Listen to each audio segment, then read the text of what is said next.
Welcome on in to another episode of the Wolverine.com podcast. Two-man booth today. Anthony Broom here with Clayton Safey. It's Monday, December 16th. A lot to get to. The transfer portal has been open for a week. We are about 2 weeks away from Michigan's bowl game against Alabama in the ReliQuest Bowl. Some guys in, some guys out, a couple guys that likely will be out. We'll talk about all of that. Of course, a lot is going on, and simultaneously, not a lot is going on, and we'll explain that in a little bit. But Clayton, welcome back in. Yeah, great to be here. We also got a big basketball game on Wednesday night. Two top 25 teams going at it. Michigan and undefeated Oklahoma. Number 14 Oklahoma against the number 24 Michigan. So plenty to get into for sure. Yeah, we'll get to that. We will talk transfer portal, namely some quarterback developments from Monday. And as we do every week, we will also take your questions at the end of the show. Of course, we want to open by saying we are brought to you today by, first and foremost, ourselves. You use that promo code UM1 for 2 months of access to the Wolverine.com for only $1, and that's going to cover, Chris Ballas's Inside the Forts. It'll cover the transfer portal. It'll cover our recruiting coverage from EJ Holland. It's all going to be there. Analysis, news, notes, and more. So use that promo code UM1 for 2 months of access for $1. It's what my co-host calls the greatest deal in America, or the best deal in America. Maybe, don't want to oversell it, but it's up there. We are also brought to you today by our friends at HomeFieldApparel.com. If you guys have that last-minute Christmas shopping to do, you better get it in because our friends down in Indianapolis at Homefield are busy cranking out orders like Santa's elves, getting them out into the world. Use that promo code Wolverine for 15% off your first order, and that's going to get you anything from the platinum boxes, the bomber jackets. They just released a new knit sweater that I think looks super cool. They got the quarter zips. They've got pullovers. There's dad hats. I'm staring at T-shirts and sweatshirts to commemorate the national championship. All of that is there and available to you. So use that promo code Wolverine for 15% off your first order over at HomeFieldApparel.com. All right, Clayton, we'll start with the transfer portal today, and we are about a week in, and Michigan does have a commitment. We'll start there first. Donovan McCulley, the wide receiver formerly of Indiana, has joined the Michigan Wolverines in a recruitment that feels like it goes back to last winter. He was in the portal, then decided to go back to Indiana, gets hurt, seemingly maybe falls off the depth chart a little bit, and decides to opt out of the rest of the year and preserve his eligibility. But he has committed to Michigan. He is their first portal land of the cycle. 6'5", I think he's around 200 pounds, addresses the need for length and production at the wide receiver position. And, your early thoughts on the first edition of the portal era in 2025. It's a really interesting one because he's been on Michigan's radar for a while because he entered the portal last year and then withdrew, was convinced by Curt Cignetti, Indiana's first-year head coach, to come back. He also brought in some receivers from James Madison and others, and it seemed like he got passed up on the depth chart before he got hurt and then decided to preserve that year of eligibility. But he was good on a bad team last year. They go 3-9, 48 catches, 644 yards, 6 touchdowns, led the team in all 3 categories. Don't know how good necessarily he is, but he's somebody with experience and certainly has more production than anyone on Michigan's roster at the position right now. So I think it's a start. I would like them to do more at wide receiver as well. They have some feelers out for some other guys, a couple offers out there. So we'll see what kind of comes of those, but I think a solid start. Have a message out to one of our guys down in Bloomington. They're a little busy this week, though. They got a playoff game on Friday night in South Bend, but we'll get more insight from them on exactly what Donovan McCulley, what the situation was this year with him leaving the team, what he brings to the table, what his strengths are and all that. But, he's a guy that started at quarterback against Michigan back in 2021. And, which is incredible. Throws a touchdown pass in last year's game against Michigan on a trick play as a wide receiver, and now will be suiting up in a winged helmet. So quite the story with Donovan McCulley. Yeah, it's quite the the turn of events for him. Like I said, Michigan was interested in him last year. He decides to go back, has a little bit of experience. Is he the bridge quarterback? I say that jokingly. For me, I look at him, obviously, if you look at what they've lost versus what they get in McCulley, like, does McCulley, do you win the 1-for-1 swap of Tyler Morris and Donovan McCulley? I don't know. Maybe. Certainly different roles too. Yeah, it's completely different. I mean, Tyler Morris is a guy that is more of a Z/slot receiver. This is the guy, I think, if this works out for Michigan, I think maybe the highest range of outcomes is that he's similar to what Cornelius Johnson was, just in terms of a bigger bodied X receiver. It's got a little bit of a bigger catch radius. Really not much of a yak guy. So really just more of one of those move the chains type of possession receivers. But it's solid. They've been pretty transparent.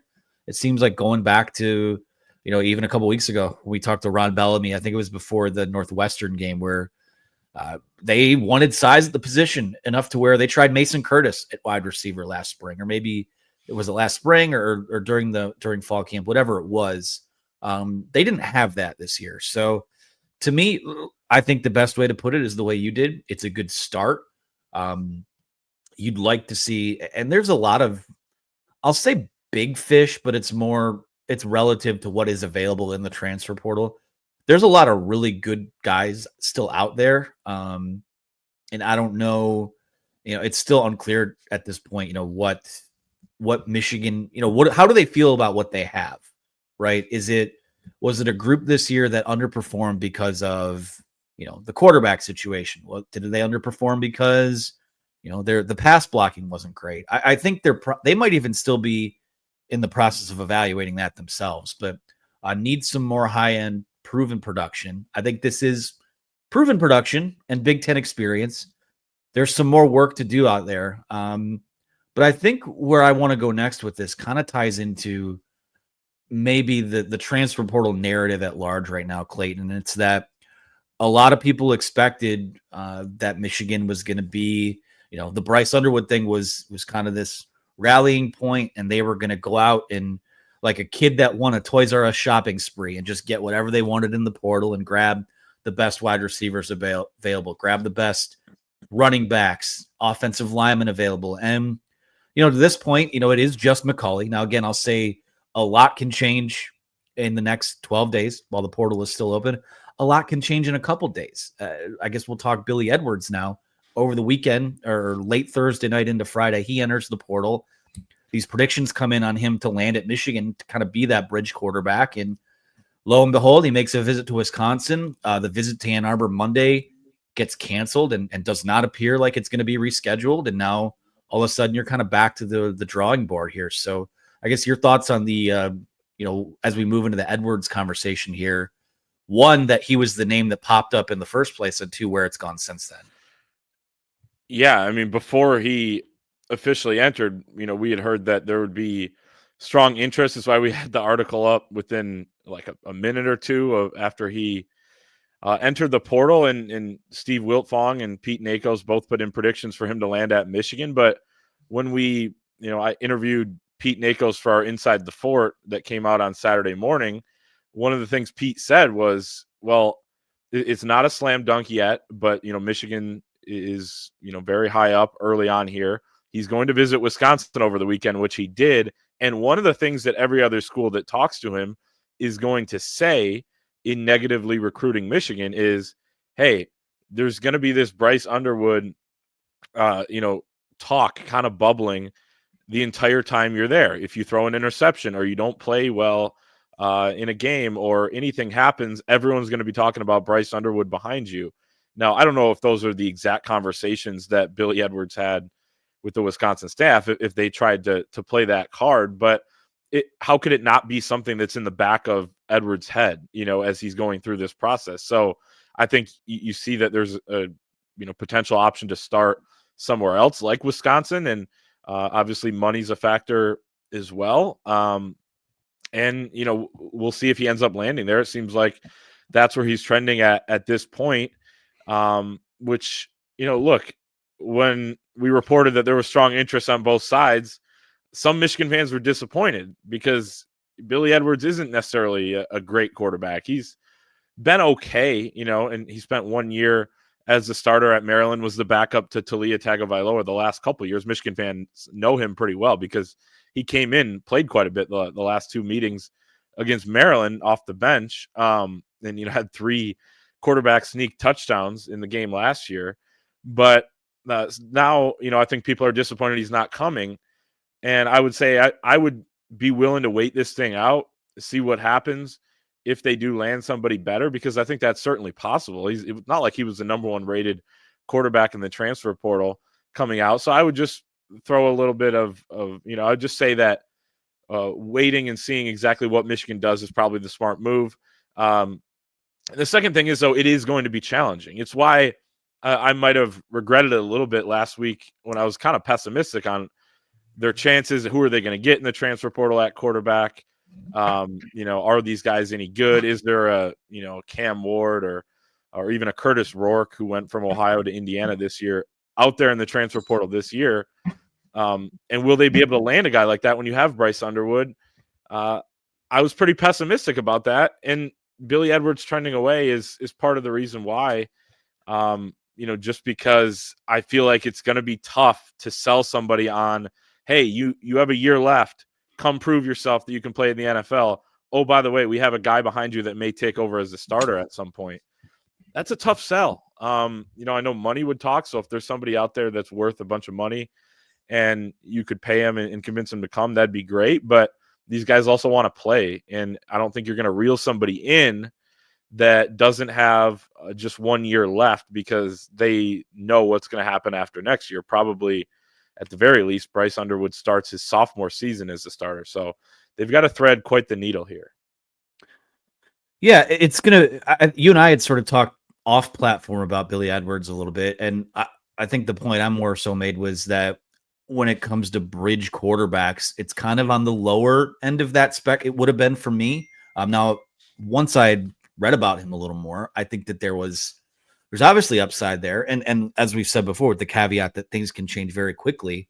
Edwards is at Virginia today, and Virginia takes a transfer quarterback today while he's there on a visit. So I don't know if that I don't know what that does. Like I said, everything's day to day right now. And, but it does seem to be trending elsewhere. Now, again, you go through and you look at On3's transfer portal rankings at quarterback of the guys that jumped into the portal, not necessarily that are currently available, but of all the guys who are in the portal and either have found schools or will find schools soon, they had him at 12th. So, and it's in a portal QB class that to me, it hasn't really been super strong to this point.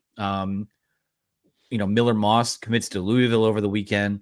There's still some other guys out there like Caden Salter. A lot of buzz that John Mateer is going to jump in the portal, but he seems, I'm going to put the water on that fire right now. He seems probably bound for Oklahoma.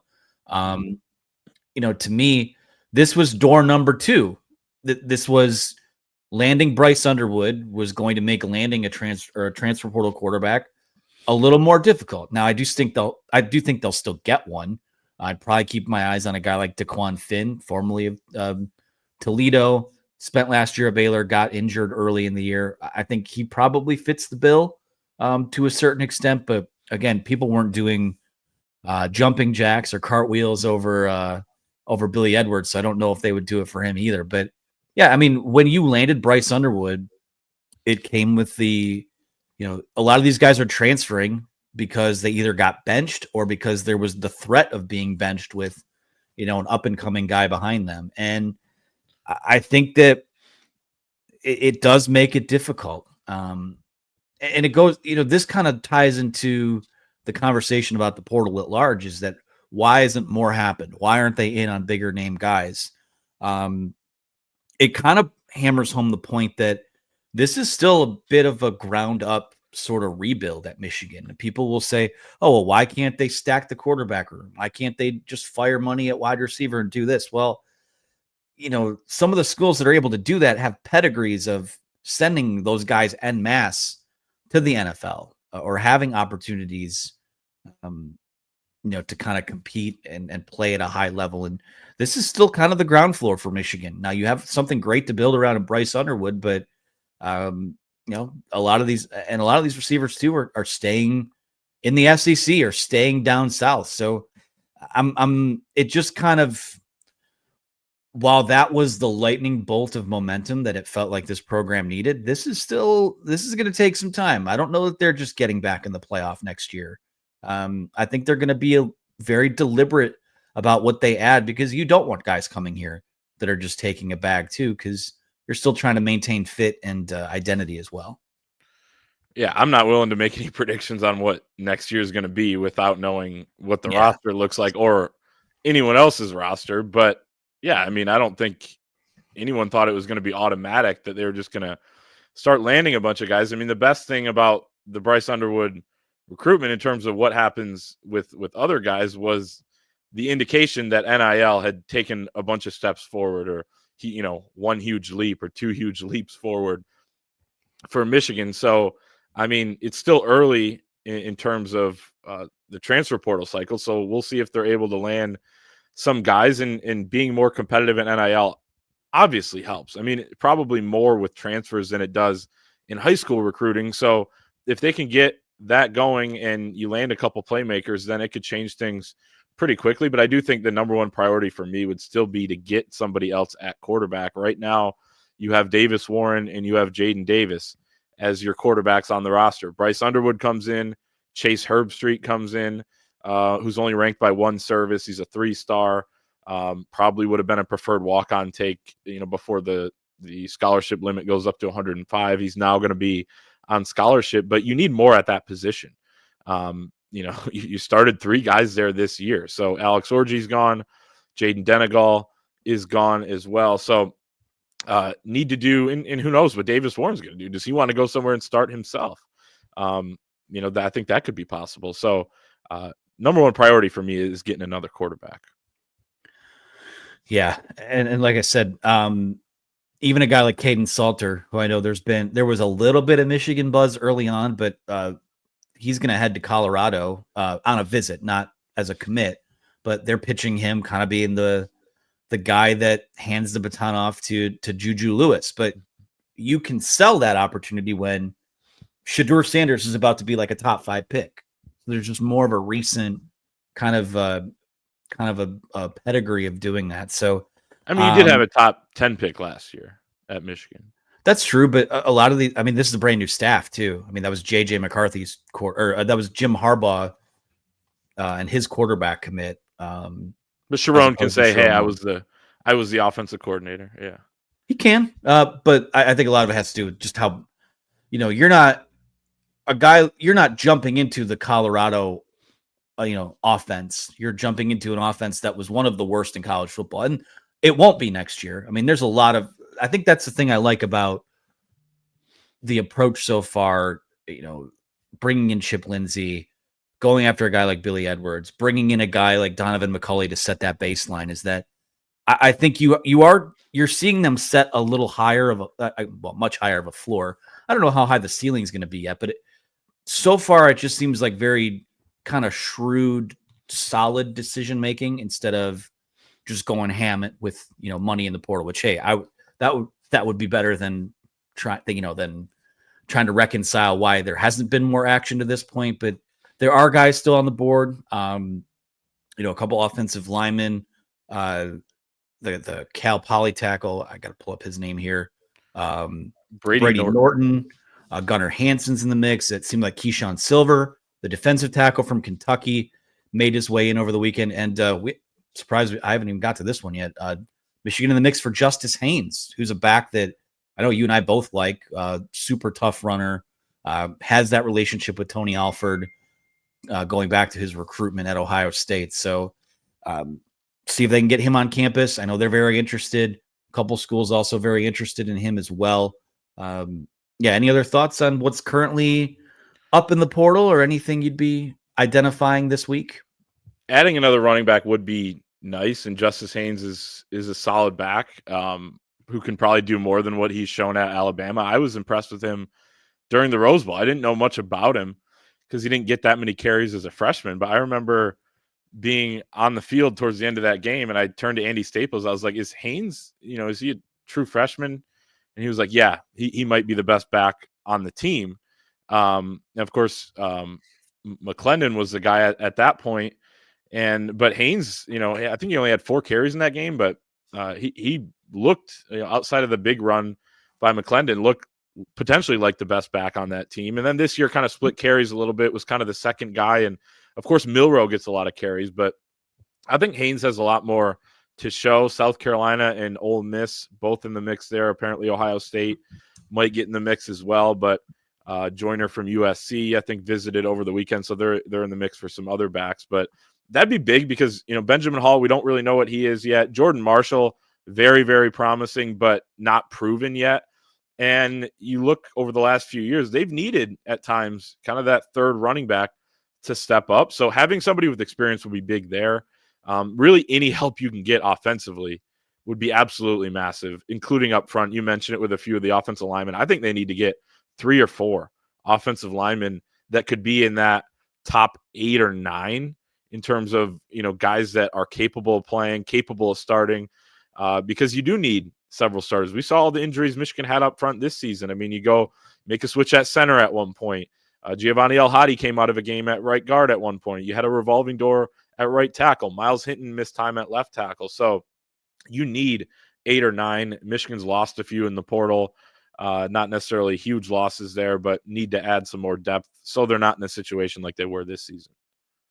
You don't really want to be in a situation where, listen, I think the world of Andrew Babalola. I think he could compete, for a starting gig in year one, but you don't want to get in a spot where now you're relying on a freshman offensive lineman and a freshman quarterback. And, if your lead back is a guy like Jordan Marshall, who's never really taken on that role before, that's where, we can only, I'm not ready to make any sweeping conclusions about what this offseason is. I'll leave that to social media, message board posters, etc. But we'll see what things look like by the time. I even think this week could be a pretty big week, just in terms of hearing about maybe guys that they are in on that we haven't known about, seeing how some of these visits materialize and things like that. We still really, to a certain extent, don't even really know who's going to be on this team because there are going to be guys that wind up in the portal still, I think, as these bowl practices roll along, which they say it's not. Sherrone Moore wants to win the game, but this really is kind of an exhibition and an extension of what getting a head start for next year is. So we'll see how all of that comes together. We will talk about the bowl game here in a moment and some of the guys that won't be playing. I first want to pivot over to our friends at 5 Star Fans. The thrill, the heartbreak, the pride, being a fan is a wild ride. And Michigan fans know that more than anyone else. With 5 Star Fans, you can finally get in on the game like never before. 5 Star Fans is the place where fiercely loyal fans can directly reward their favorite players. For a limited time, 5 Star Fans has a special deal for you where you're going to get $5 to send to your favorite player. So visit 5-starfans.com today to use that $5. Send it to your favorite player and get them interested in Michigan over at 5-starfans.com. All right, bowl game news. We have some clarity on the guys that won't be playing. Really, the only guy who's come out and straight up said he won't be playing is Donovan Edwards. But since we've also had a couple guys declare for the NFL draft in Colston Loveland, Mason Graham, Will Johnson, I assume they're not playing. That's the expectation. Miles Hinton has declared for the NFL draft despite being out of eligibility anyways. I don't know if it seems like he won't play given that. I took that as not playing, although he didn't say, but to declare before the bowl game when you have no choice but to declare. I guess you could declare for the he didn't just say it, he declared it. He declared it, that's true. But I guess he could declare for a job other than in sports. Like if you don't declare for the draft, you go on and do something else. But everyone knew he was going to go to the NFL anyway. So I took that as probably not playing. But yeah, you're right. I mean, Donovan's the only one that's actually said he's not playing. As far as portal guys, again, a lot of them I won't say not notable, but the most notable would be Tyler Morris, who's in the portal still, Tommy Doman, who's transferred out and committed to Florida. So going to have a new punter, new holder for the bowl game. I would expect more around the way. It seems like their bowl practices are broken up a little differently than they are in the past. It seems like a couple days on, a couple days off is what they're doing over these next few weeks. In terms of guys that seems like they will play, Derek Moore and TJ Guy both said at Will Johnson's toy drive over the weekend with Champion Circle that they are expecting to come back. So that would be a huge get for them. We'll see what happens with in terms of guys returning to the team in general, still working on guys like Rod Moore, Max Bredesen, but some clarity on the guys that won't be there, although not a whole lot unexpected at this point. Absolutely massive to get Derek Moore and TJ Guy back. They haven't officially announced it yet, but M Live said that they told M Live that they're expecting to come back. They've informed the staff that they want to do that. So, I mean, that's a massive start for a defensive line that's going to look a heck of a lot different than it did this season. I mean, TJ Guy really stepped up, especially at the end of the year. And it really started in the middle of the season when he had to start some games when you had Stewart out and then Derek Moore was out as well. And then he just kind of took that and ran with it. And this year, how many sacks does TJ Guy have? It's more than Jack Sawyer. I know that. 5.5. Jack Sawyer's got 4.5 over at Ohio State as a full-time guy. So he's made an impact. He's come in and made some big plays. He had that 3-play stretch against Indiana where he had 2 sacks. In between that, Cam Brandt, who will also be back, blew up that screen pass. So those 3, Cameron Brandt, TJ Guy, Derek Moore, that's a good trio to start with that edge. I wonder if they go and get somebody else. And, like you said, Rod Moore coming back would be massive. Max Bredesen coming back would be massive. But as far as the bowl game, it's big too, because I think if you come back, you probably play in the bowl game. You're really going to miss Colston Loveland, Will Johnson, Mason Graham. We'll see what Kenneth Grant does as well. And then Miles Hinton, I don't understand why he wouldn't play. But it seems like he's not going to. I'm not sure what his draft stock is at this point, but disappointing to see these guys not play. But, I guess it's next man up, and really it's next kid up, because there are a lot of young guys that are going to be thrust into the lineup here in this game. A lot of guys who are not yet allowed to even have a celebratory beer after they beat Ohio State. Not even close. Yeah. Close. I think for me, they did. What's that? You think they did have one? I can't speculate on that. It's not my place to say. We did. That's all that matters. The thing that's disappointing to me, and disappointing is even that might get taken the wrong way, but I just remember we may have talked about this recently. I don't know if it was off air. I forget if it was on the podcast, but when they played Alabama in that bowl game in 2019, where both of those teams came off, underwhelming seasons, neither of them made the college football playoff. Those guys played, and that was a fist fight for like 3-ish quarters. It seems like Alabama's guys are going to play in this game, at least most of them. Yeah. Jalen Milroe is going to play. So, I mean, I can't put lipstick on a pig here. That's not good news when you're losing some of these good players that you have, because again, it was already kind of an all hands on deck effort down the stretch without, think about that Ohio State game. Remarkable to find a way to win without Will Johnson, without Colston Loveland, with some of the deficiencies they already had on the roster. I don't know that magic gets replicated in a bowl game. I would have thought that with it being Alabama, that is, listen, noon slot on New Year's Eve, you might still have a captive audience of NFL scouts and guys like that. And I just thought maybe that was an opportunity for some of those on the fence guys, like a Miles Hinton, like a Donovan Edwards, like Khalil Mullings, if he decides to play one way or another. We'll see what happens there. I feel like that's a good chance for those guys to kind of put one more good thing on tape. But that might not be the case. So that is what it is there. It's another chance to suit up and play for Michigan too, and try to win Michigan a football game. And if this is so meaningless, then so was the Northwestern game and the Indiana game and whatever else, because you didn't have a chance of winning the national championship at that point. So I get it's the way things are going, but doesn't mean we have to agree with it being a noble decision, I guess. And I do commend the Alabama players that are going to play. Sounds like Tyler Booker is going to play on the offensive line, Jalen Milroe, Jahad Campbell at linebacker. Alabama doesn't have the top notch NFL draft prospects that Michigan does this year, which is a crazy sentence to say. But they do have a lot of guys who will be drafted, certainly guys higher than some of the guys we mentioned for Michigan so far, and a lot of them are playing. So I commend them for it. They're in a different situation than Michigan, maybe trying to prove that they should have been in the playoff. I'm not sure a win over a depleted Michigan team would prove that, but either way, I give them credit for playing. Kalel Mullings, he gets a month off between Ohio State in the Alabama game, but like you said, he would be a crucial piece for Michigan. Of course, in this game, he's one of the best players on the team, potential offensive MVP of this team. But he was hurt in that Ohio State game on that long run on the third down. He came up limping. He had a boot on after the game on his left foot. I believe he was evaluated for a shoulder injury and went in the medical tent early on in that game as well. So he was playing like a warrior out there, but he'd be a big one to have. If not, in either way, I still expect to see some Benjamin Hall and Jordan Marshall, which could be a preview of what we see next season.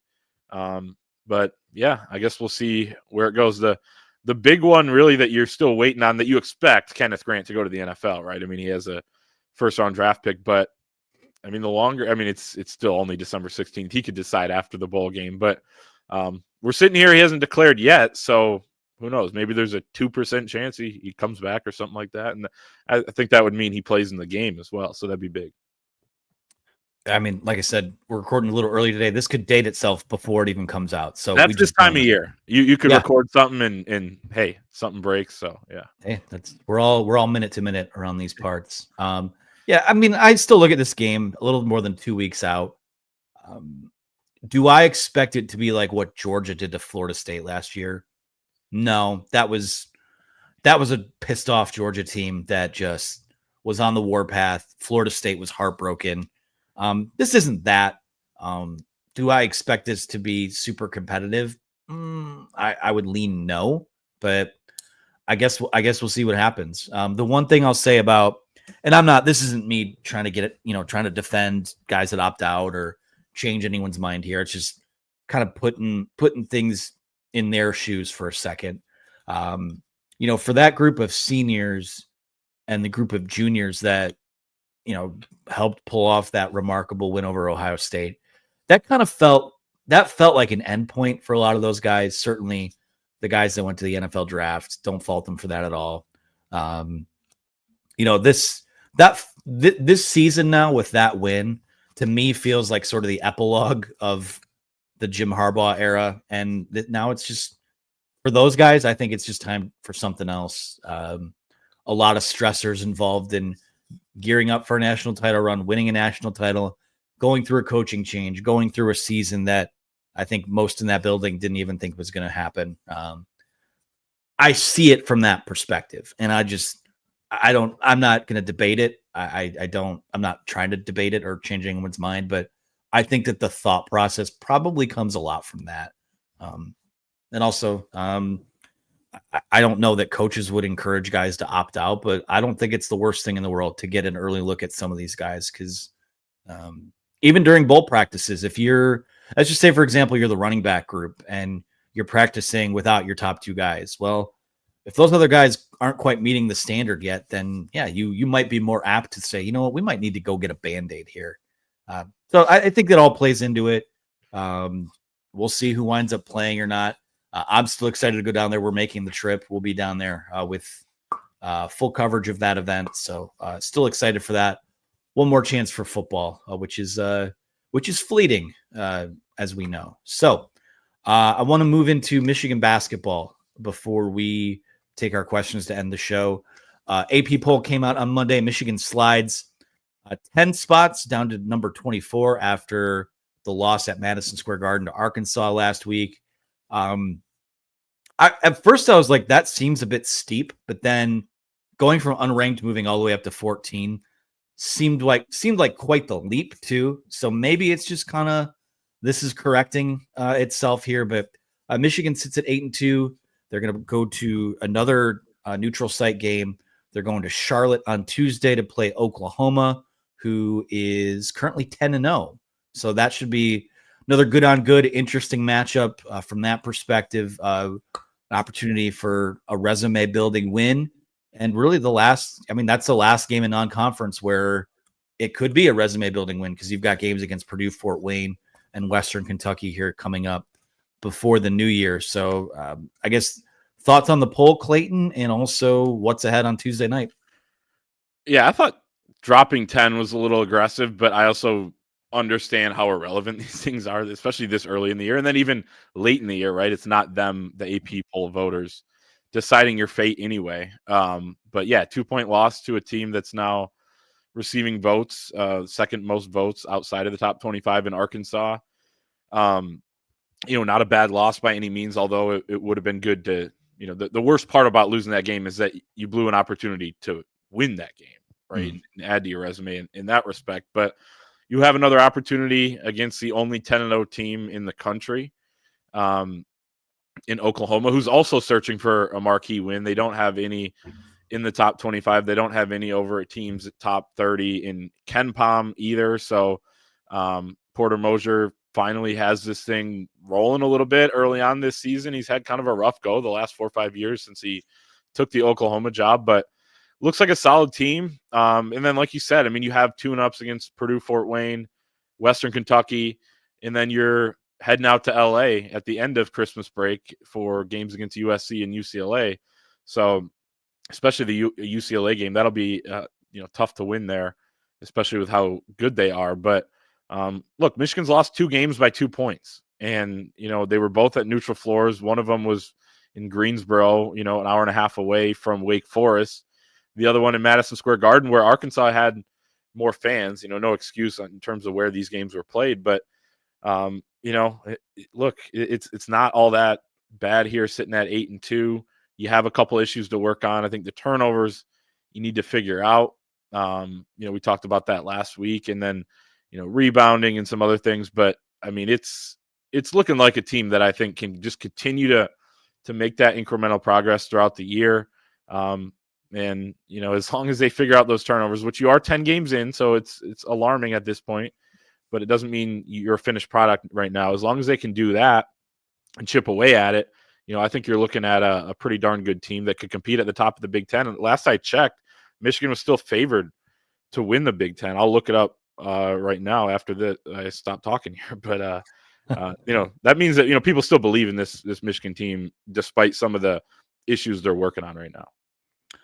Yeah, and we talked about it last week, I think, on the Thursday podcast, where when you are as reckless with the ball as they have been at times, when you get yourself in those tight games, that's a coin flip. And Dusty May talked about it, I think, either Thursday or Friday when we met with him, in that, when you get into close games, they can go either way. So it's not, I think the question, the way I had phrased it to him was, do you at least like that your team is learning how to play in close games? And he's like, well, I don't want to be in them at all. I'd rather not be in them. So, right. It is good to kind of build that callus to a certain extent. But, when we talked to Mike Boynton about a month ago, he said it's going to take about a month and a half, maybe 2 months to feel, to kind of feel out what these teams are, what they can be, not just their own team, but teams across the country too, who maybe most of them didn't quite have the roster turnover that Michigan did, but still a lot of moving pieces in and out. Oklahoma is going to be a good test for them. You like that. Usually you get in that Jumpman Invitational and you sort of brace yourself to play North Carolina, and that basically be a home game for them. This is a good neutral floor test. I don't know how Michigan fans will travel. We'll see, but I think that coming off, I think sitting in that last week's loss for a few days was probably good for them. And with finals baked in, and then also, there's a lot that they have to work on. And really, it's the only extended stretch. I mean, they'll have a week between games, between the Purdue Fort Wayne game and the Western Kentucky game. But really, those are the last 2 stretches of the year where you have time to work on yourselves. So there's still a lot of growth to make. There are still things to figure out. They said last week they were going to hammer the turnovers and hammer rebounding. And I'm really interested in seeing how that was addressed in the 8 days between games. So I'm excited for it. I think it'll be a fun game. I think that the style of basketball that both of those teams play lends itself to being a fun kind of up-tempo sort of game, and we'll see what happens from there.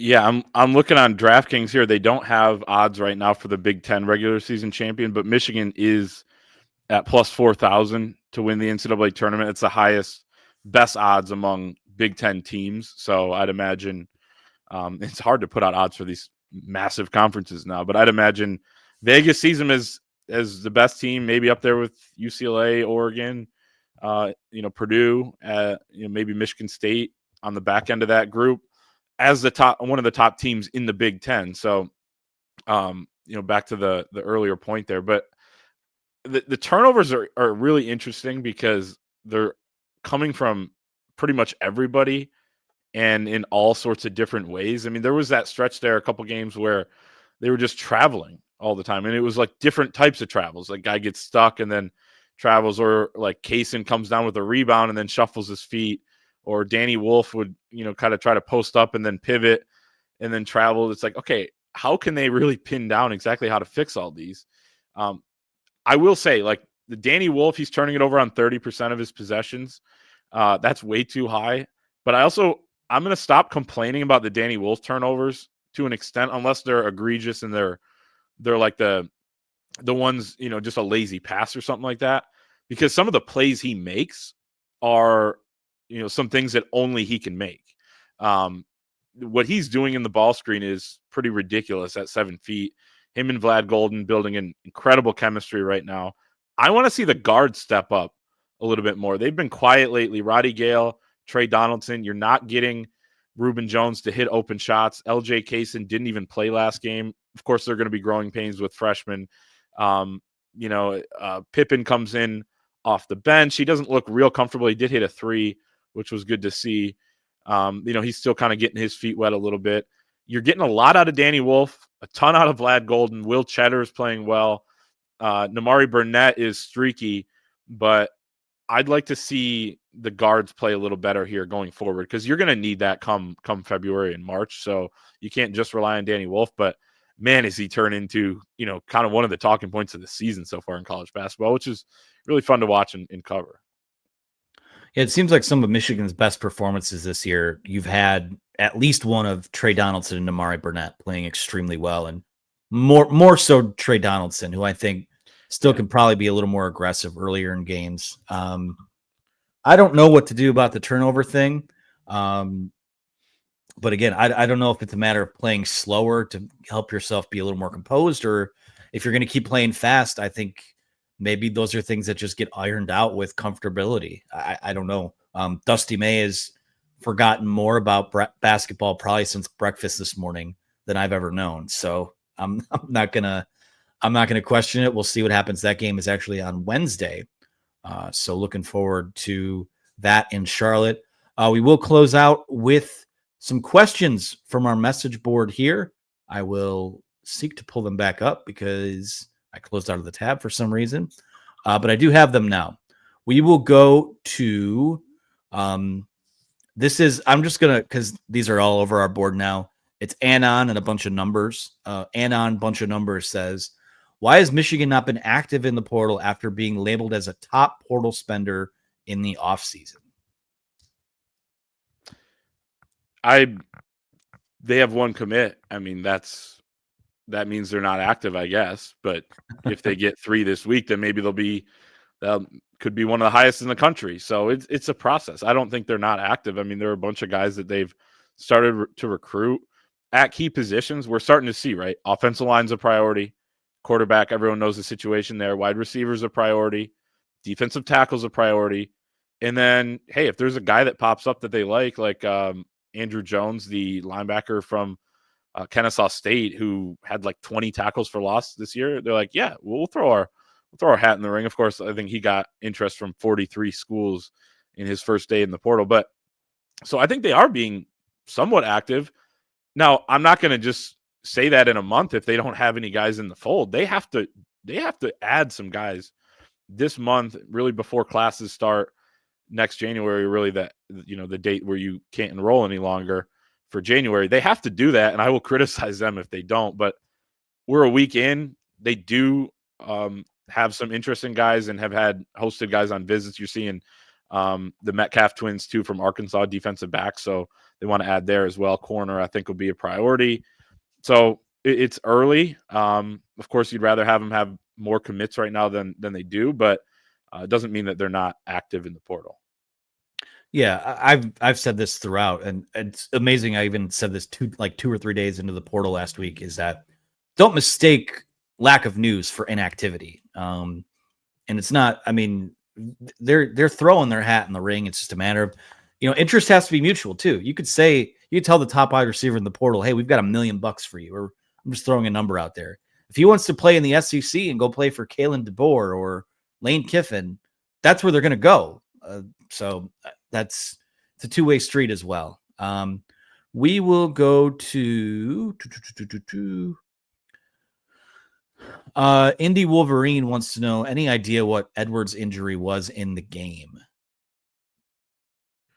I don't. I mean, I know people tried to do the whole thing where you post a bunch of angles of his last run, and did Caleb Downs twist his leg or not? I didn't think that seemed very egregious. I saw Donovan running. I think I talked about this on the pod, right? Running from one tunnel to the other, just the way Ohio State set up, without pads on or a jersey on his upper body at halftime. So I was thinking maybe upper body. Was it a concussion? I literally have no idea. But I did see him jogging at halftime, so maybe it wasn't the leg injury that everyone kind of speculated on. Yeah, I don't know if there's any clarity there. Maybe it has something to do with why he's opted out of the bowl game, but I'm sure that'll come out in time. This is from Epi Wolf, who says, looking more like Bryce Underwood will be the day one starter. How concerned are you about the O-line's ability to pass protect for him next year? I'm fearful we are throwing him to the wolves with what we have at tackle. Seems like most of the portal buzz has been at guard. I mean, offensive, without knowing who's going to wind up filling these spots, offensive line is a concern to me right now. It wasn't heading into last season because, you trust Tyrone Moore and his pedigree of developing offensive lines, and that's same kind of Midas touch wasn't there under Grant Newsome. So I also don't think they were nearly as talented as they needed to be there. But yeah, I mean, I have concerns. They could completely refortify this offensive line, and I'll have concerns about throwing a freshman quarterback out there, regardless of how highly ranked he is. So to me, yeah, it is a concern. Yeah, I'm majorly concerned about the pass protection, especially if it is a freshman quarterback, like you said. I think that's why they're recruiting, several offensive linemen. He's right about the guard versus tackle, although Josh Thompson from Northwestern, who they're in on, has played both tackle and guard in his career, and same with some of the other guys. So look, they may not be that prototypical tackle, which is hard to find in college football. There are only so many of them that end up being tackles at the NFL level, right? That's even more rare. So that's tough to get. You may have to play a guy who's more of a prototypical guard at tackle, which is dicey at times. But yeah, I'm very concerned. Until they bring in guys like you said, even when they do, you don't know how good they're going to be in the Michigan uniform and how they're going to translate to this level, especially with some of the guys that could transfer up. So yeah, very concerned. This one is from Scoot, who wants to know, Michigan is slow playing the portal. Is this Sean McGee's NFL strategy? Let the stars sign early, then go after multiple second-tier guys that might actually be a better fit. I don't know if they're letting stars sign early or sign elsewhere. There's still a lot of good players that are still taking visits, let alone haven't signed with teams. I think that there's just it goes back to a mindfulness and what are these guys? What do you want at your next school? If you're a wide receiver, you want to be featured in an offense that is proven to crank guys out to the NFL. If you're a quarterback, you want to be in a system where, you're not looking over your shoulder at a recruit or an up and comer, because a guy like Miller Moss was benched because USC had a guy like that. Guy like, just look at some of the guys coming from other schools. Maybe to a certain extent that was there with Billy Edwards too. Like, I just think that I don't know that it's deliberate that Michigan is letting these recruitments play out. I think that just some guys are going, have a different set of criteria elsewhere. Yeah, and I agree with that. And I think the NFL strategy part comes into play in that you are kind of managing a salary cap, because, well, you can go out and raise more funds. At any current moment, you have what you have, right, in terms of money. So you have to use that wisely, and you have to use that. And Sean McGee talked about this when he came on the Wolverine podcast on signing day. They have to value each position. They have to, talk about how much they're going to pay guys that are coming back, how much they want to dedicate at each position for guys that they want to bring in. So you can move some of those pieces around, but you only have so much to play with. So you can't just go and get the number one target for every team in the country at every position. You may be able to get the number one, player at X position, but at another position, you got to settle a little bit more because you spent more on that guy and you value that position more. So much goes into it. To say that anyone knows exactly what his strategy is with allocating those resources doesn't, because I think it probably changes quite a bit too based on who they have interest from. So there's a lot of moving parts there. It's, the GM job is a really important one right now in college football because it's turning more and more into pro sports. Right. And again, you're coming off, it's kind of a complete rebuild, especially on offense. You're coming off a 7-5 season. Let's, as fired up as we are in this sphere about what the future might look like. Again, I think it just comes down to it being a two-way street to a certain extent. We'll take one more from DJ Wolverine, who says, with Tyler Morris entering the portal and little returning production, how many wide receivers is the target goal in recruiting the portal? So far, Don McCulley is the only one, but the room needs more help. And then he says, besides Jordan Marshall, which freshman are you most excited to get an opportunity in the bowl game? I think you need one or two more wideouts. Who's on the roster as a wide receiver that's coming back next year? Peyton O'Leary, Amorian Walker, Kendrick Bell, Fred Moore, Samaj Morgan, Channing Goodwin, Amorion Stewart. You're bringing in some freshmen who are highly touted. Sorry, can't talk. Two top 100 guys, Jacob Washington, Andrew Marsh. But it's hard for me to rely on freshmen. And the guys coming back have not produced. I know quarterback plays into it, but you need some more. So I think one or two more. And then I don't know about excited, because I think that a lot of these guys could use maybe another offseason before they have to start. But do you agree with me that if Miles Hinton's out, we're probably seeing Andrew Sprague start at one of the tackle spots? Maybe you go with Jeff Percy at left. But that would be at least, like with offensive linemen, a lot of times you just don't hear about them for a year or two because they don't play as much and they take more time to develop. So you don't really know what they have, right? You hear bits and pieces. This guy's pushing and yeah, he's big and strong. He added weight. Or this would be at least 55 snaps or so of watching a guy play and being able to evaluate it. So in that sense, I would have fun doing that. But what other positions, right, are, we're going to see younger guys. I don't know about freshmen on the interior of the D line. You're going to see probably Jordan Marshall. You may see Channing Goodwin a little bit more at wide receiver with Tyler Morris out. But I guess I'd have to say Andrew Sprague at tackle if we see him.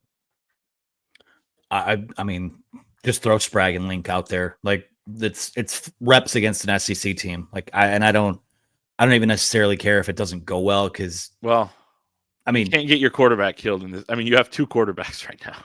Well, I'm just saying in terms of putting things on film. If they're good enough, if they're they have to win the job. Like they can't just say, "Hey, kid, you're in." Like you're picking a guy off the street. So, and also for Percy's sake, I believe he might have another year after this. But I would feel for him. It's like, okay, if I'm next up on the depth chart, like this is my last opportunity to play. I've only gotten to start 3-4 games in my career, or 2 or 3. It's like I'd want to play. it's not his decision, but if it should still be a meritocracy. So if he's better than Andrew Sprague, I would hope we see Jeff Percy. I would just hope that the young guys get the first team reps in practice, and if they earn it, whoever earns it, go out there and play. Trying to think, something that's interesting about wide receiver, and this will be the point I close it out on, is you named off we just named 10 guys without even factoring in McCulley or a couple other guys that might come in via the portal. There might be some more movement there, because spring ball last year, they had 5 scholarship guys. I just don't see, and that was too low, but I don't know if if the scholarship limit is 105, that you're going to have 10, 11, 12 wide receivers on the roster. Right. So the math would indicate that might change. So I agree with that. And I agree with the guys you said for the young guys in the bowl game. That's going to do it for us. Keep it tight to a little under an hour here. Be sure to like this video, subscribe to our YouTube channel. Use that promo code UM1 for 2 months of access for only $1 to our website. For Clayton Safey, for our producer Megan behind the scenes, I'm Anthony Broom. Thanks for watching, and we'll talk to you again next time.